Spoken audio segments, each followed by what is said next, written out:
What's happening, Watch Pandas? Peter Von Panda here. Marchand Watch Company. I don't know if I'm pronouncing that right.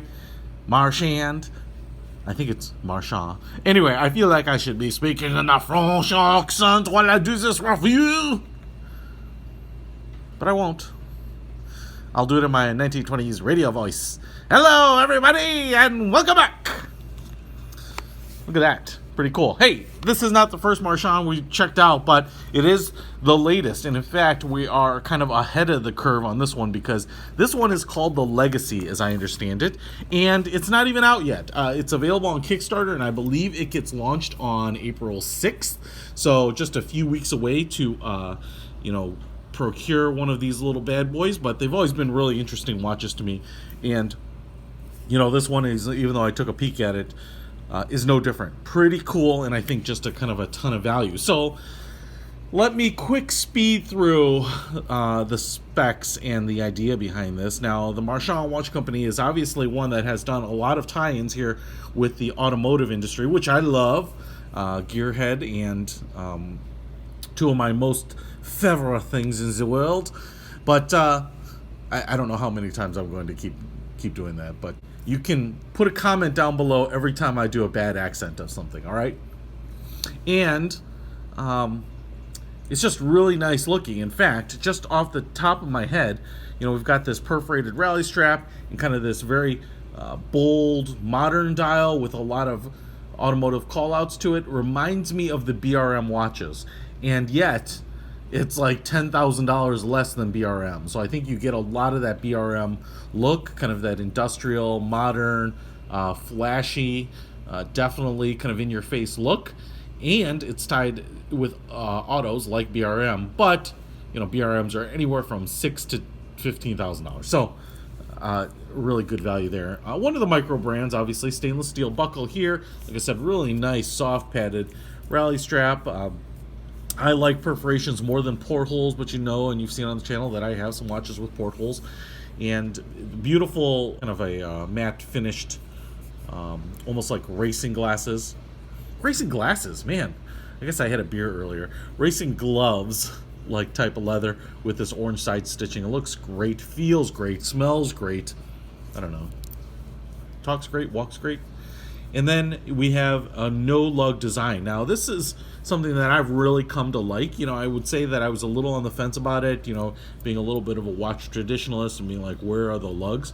But it really is useful, one, for kind of creating a more compact and modern and efficient design. But then secondly, when I see it, I kind of think high tech, and I think the reason is because Zetum watches, and then also when the Moto 360 came out, they were both like these lugless designs, and they just looked kind of high tech, kind of taking traditional watch look and fast forwarding into the future a little bit. So every time I see this without the lugs, it kind of makes me think of kind of the high tech world.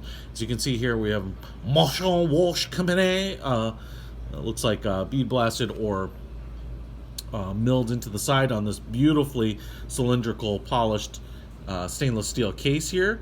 You have a little bit of this like kind of angled diamond cut knurling, these little pyramidal knurling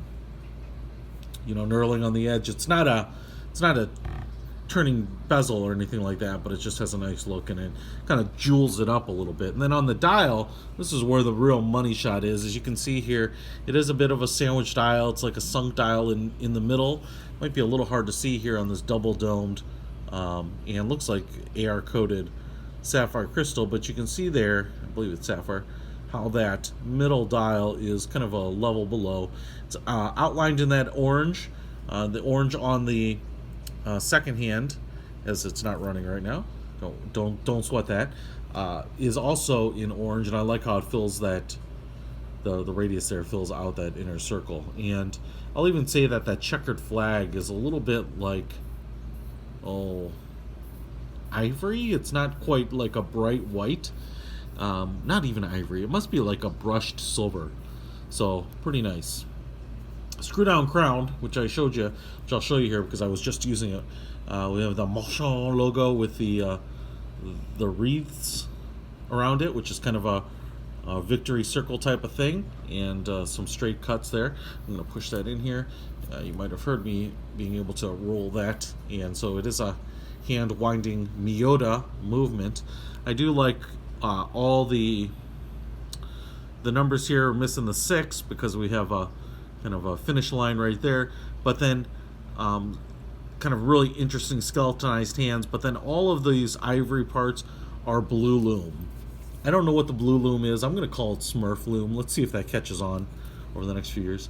But it's a really beautiful blue loom, which I actually really like too, because there's something about the automotive industry, those high intensity discharge lights and kind of undercarriage neon lights, and blue is kind of a color that's seen and represented and used a lot in automotive, and I just kind of like the fact that it's different and it kind of fits with this really interesting designed watch. You've got the Marchand logo up there with the wreath and this outer chapter ring for all the minutes. Just really, really cool.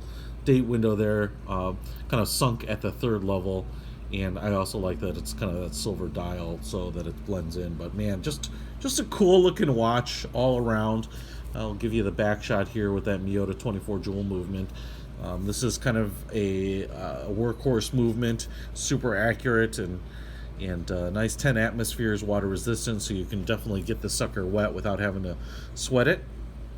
And like this says, the legacy of Adamir. So I apologize for maybe not getting this right, but I thought it's his father, so that's why it's called a legacy watch. Nice tribute to parents out there. And as you can see, nothing overly styled about the movement, but it does look nice. And then we have probably the thing that's most obvious here is we have this, I don't know, printed on checkered pattern around the edge, so kind of hides the mounting and stuff like that, some of the more basic stuff, but again, even on the back when you won't see it, pretty cool design element. And then the case looks like it's screwed down with 4 screws right there. So pretty nice looking watch. I definitely dig it. Now the thing is, okay, I'll put a link to it in the Kickstarter, or I'm sure you can get to their Kickstarter via the Marchand website, but like I said, it's out in April 6th, and I might have the prices wrong, but I thought we're talking about 300 pounds. So I don't know, you're talking maybe $300 to $400 if I have that conversion right. So again, a beautiful watch. I think automatic movement for a lot of the guys that want something a little more off the beaten path, with a proven movement and really good construction materials, and something maybe to celebrate their experience in motorsports and racing history. This is definitely a winner, so check it out. This is also going out and will probably be seen, or is being seen right now, on the OFD channel, Watches Galore, Marshall Time, and Time to Go and Travel timepieces. So kudos to all those guys out there who are doing reviews on this and doing a better job than I am, but I'm part of the family. Yeah. Peter Von Panda out.